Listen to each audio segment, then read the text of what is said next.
For months, favourite holiday destinations have been out of bounds. You must stay at home. This will require international arrivals to self-isolate for 14 days. But now Brits could be back on these beaches this summer, allowed to take holidays in parts of Europe without needing to quarantine for 2 weeks when they get back.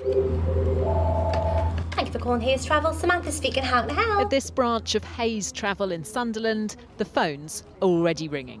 There's a very big percentage, very big number of people who really want to get away this summer, and we're anticipating a big surge in actual bookings.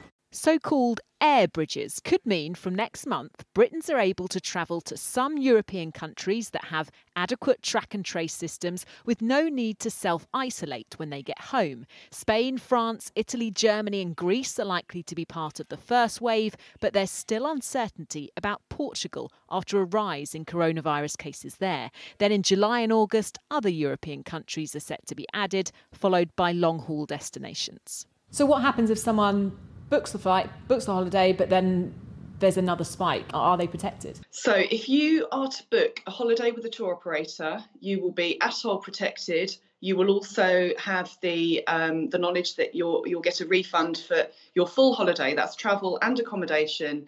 If you are going to book flights separately to your accommodation, you're going to be relying on the airlines refunding you if those flights are cancelled. The struggling aviation industry will welcome the government's announcement, expected in the coming days. Once official travel advice changes, insiders say book soon to get a good deal. Rebecca Barry, ITV News.